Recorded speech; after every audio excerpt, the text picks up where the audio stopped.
Over the last couple of years, we've tagged and analyzed over thousands of meta ad creatives, and the patterns that actually make a hit creative are way more predictable than most people actually think.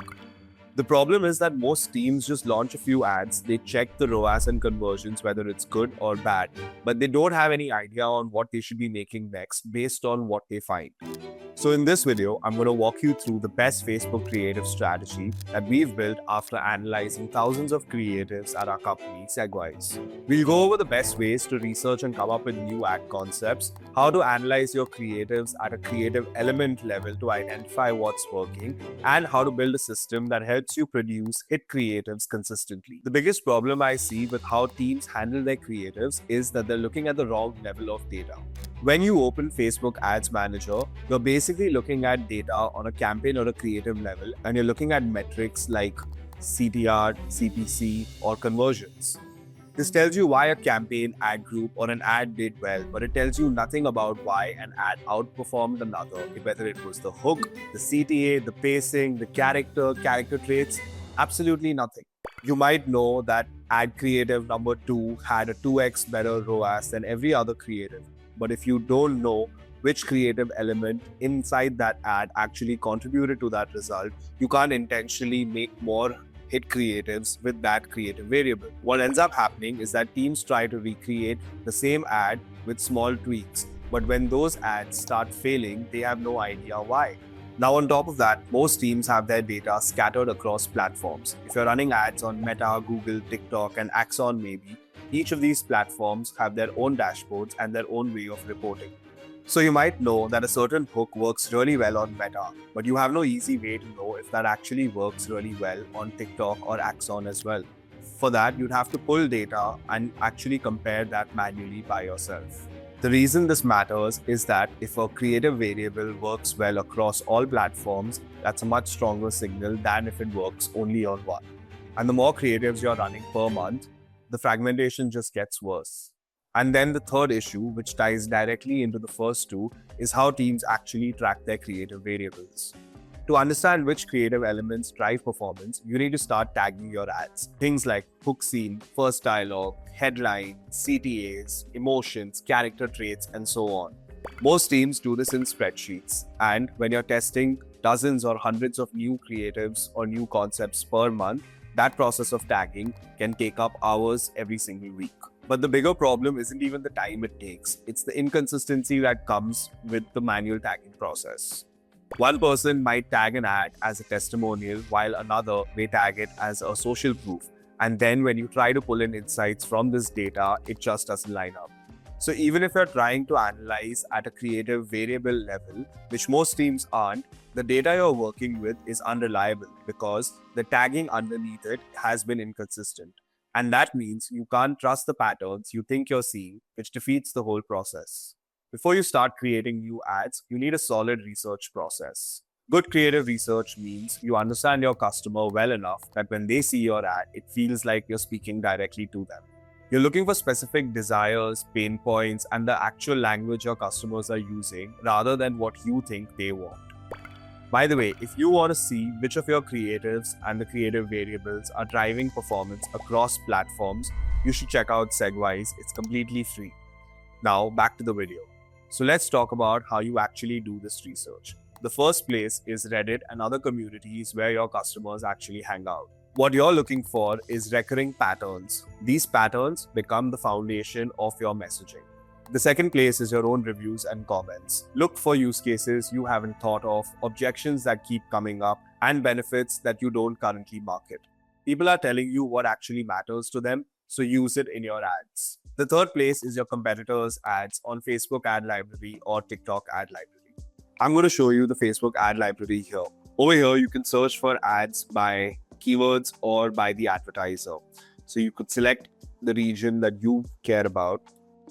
You could choose your ad category specifically, and you can put in your keyword or advertiser. So in this case, let me look at, say, road beauty. What you want to look for is ads that have been running for the longest duration, because that most likely means that that ad is working really well for the brand. To do this, all you have to do is go to your filters over here.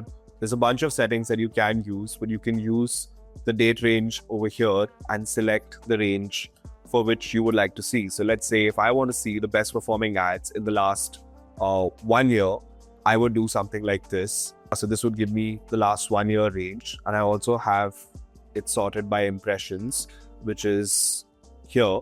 So high to low. So this now shows me Rode's best performing ads. As you can see, this ad started running on 20th October 2025. And this most likely is their best performing ad. And this would be their best performing video ad so far.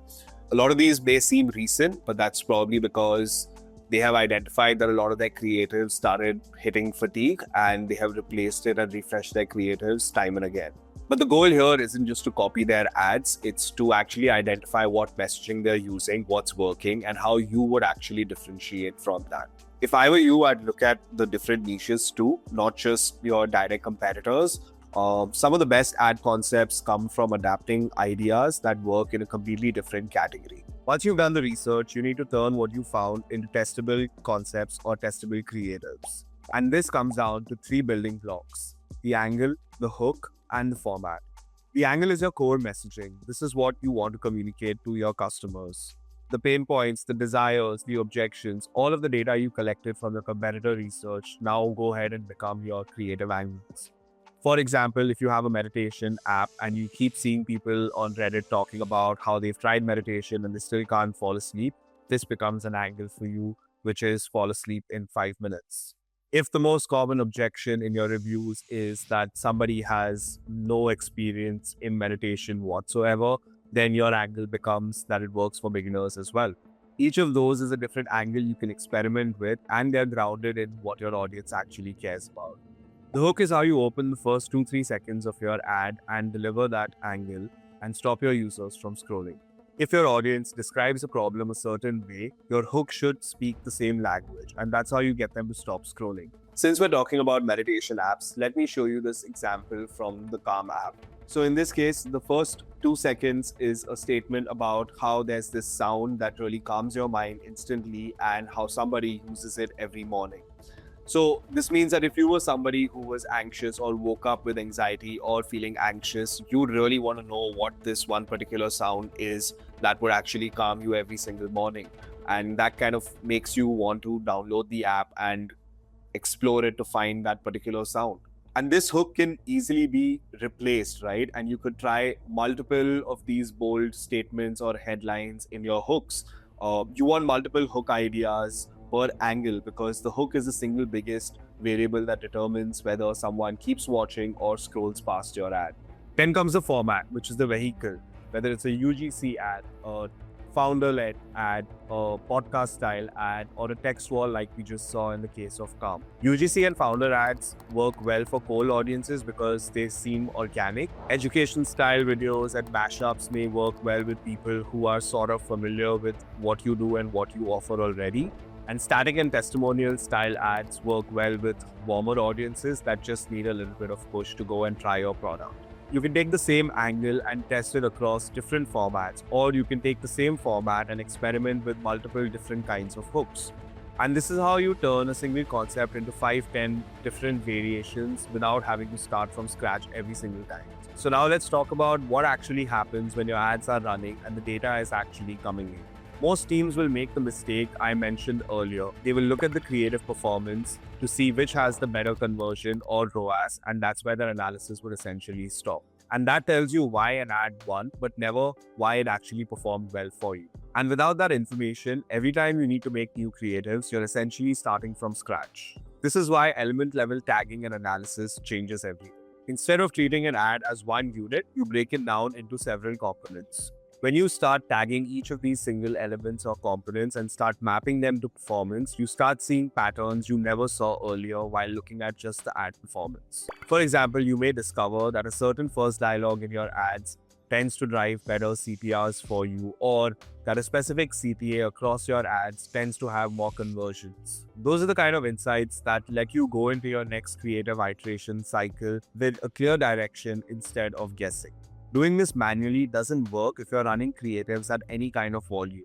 Once you create your account and log in, you need to connect to your ad network, which takes you less than 10 minutes. It's basically an OAuth that happens via your ad network. Once you do that, we basically start pulling in all your data, tagging it automatically, and start showing you the creative patterns from day one itself. This is an overview page where you can see any of the new ad concepts based on what's already working. Like I said, we do generation. You get a bunch of reports over here, have your video reports, your AI tag reports, and you can also build a bunch of boards. In terms of connections, here's all the ad networks that we currently support at the moment.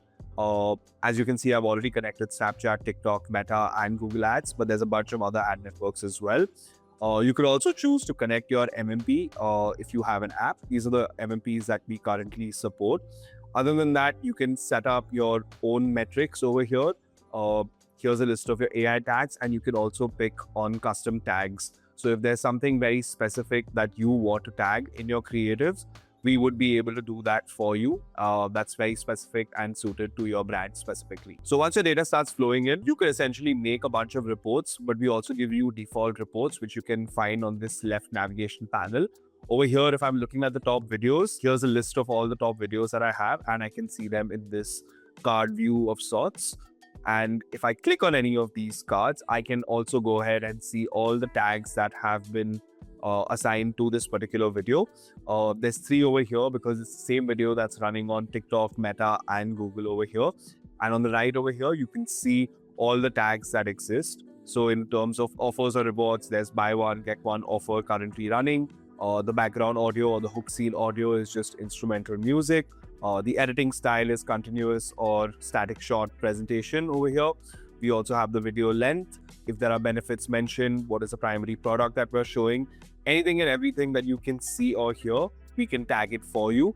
And if there is something that does not get tagged in like the general tagging, you can define custom tags and we can identify that for you. So yeah, once everything is tagged and this dashboard is populated, you can essentially see exactly which elements keep showing up in your top performers. You can sort everything out by your tags as well.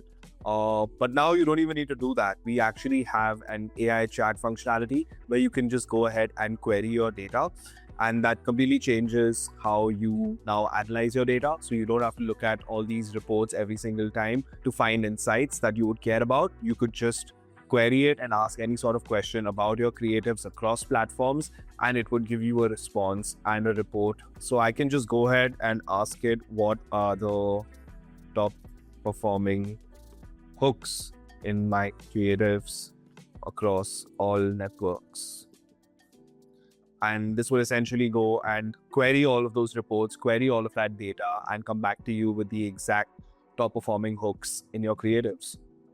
Yeah, so there you have it. You have your hook audio type, CPI versus hook rate. You can look at this over here.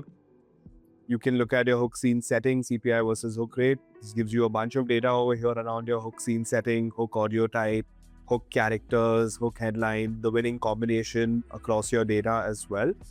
And if you have any follow-up questions, you can go ahead and ask those as well. So this basically completely changes how you brief your next round of creatives. You go in knowing exactly what to build around because all of your data is available. You have insights down to every single creative variable. You know what patterns are working, what are not working, either on a single platform or across multiple platforms. The other piece that makes this work is having all your data unified in one place. Segwise basically pulls in all your data from Meta, Google, TikTok, Snapchat, AppLovin, Unity, and other ad networks, and also integrates with your MMPs like Apps Flyer, Branch, Singular, etc. So let me just show you what this would essentially look like, right? So if I wanted to see my top videos, I'd go over here to my top video report, and over here I can add a filter for network. I could choose network and I could choose all the networks that I want to look at the data for. So let's say I want to look at it only for TikTok and Google at the moment. I would apply this filter, and here I have a list of all the creatives that are running specifically on Google and TikTok. If I wanted to look at all of them, I could go ahead and select Meta as well and have all the creatives across these 3 networks. So now, instead of jumping between the 3 different dashboards of Meta, Google, and TikTok, I can now look at all of my data in one single place. I can look for patterns that are working across all 3 of these platforms, what's working, what's not working, down to a creative element level, and I know essentially what I need to be creating next. When you see all of this data in one place, the patterns start becoming obvious, which they never would if you were jumping between three different dashboards, or you would be exporting all of this into a CSV and then trying to manually analyze any of this. Now, let me actually show you how you can find winning creative patterns in your Facebook ads using all of this data. So earlier, what you would have to do is that you would have to sort this by an ad network and select just Meta to look at your Meta ads, which is just 4 ads over here. Or you could go over here and ask it to analyze with AI, right? So now this is analyzing just that specific report of your top videos from Meta. And at the end of this, this will give you exact patterns of what's working, what's not working. And that's how easy creative analysis now becomes. As you can see, this starts loading, it starts showing you your creatives, and it'll also give you a breakdown as per your creative tags.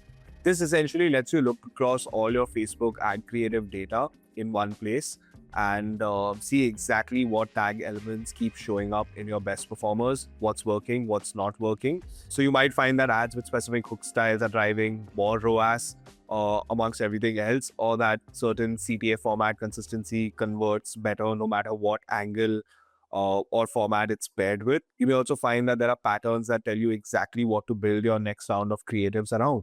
Segwise's fatigue tracking monitors all your creatives across your networks for early signs of fatigues and alerts you as soon as there is a small dip in your performance or your creatives start performing not so well. So this way, instead of reacting after the damage is done, you can start working on new creative variations while this creative is performing well but still starting to show small signs of fatigue.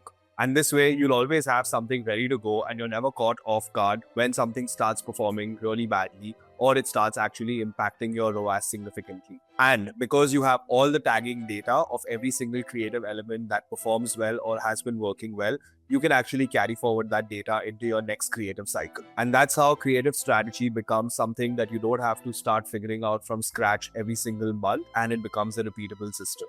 Your research informs your concepts, your data shows you what's working, what's not working, your iterations build on those winning concepts, and fatigue alerting ensures you're always one step ahead of your creative performance. So if you want to try this on your own Meta ad account, you can start using Segwise for free. The link will be in the description, so go and check it out. It's completely free. You have no credit card requirements to get started, and it'll take you less than 10 minutes to start. And if you want to learn more about making winning ad creatives, then you can check out this next video.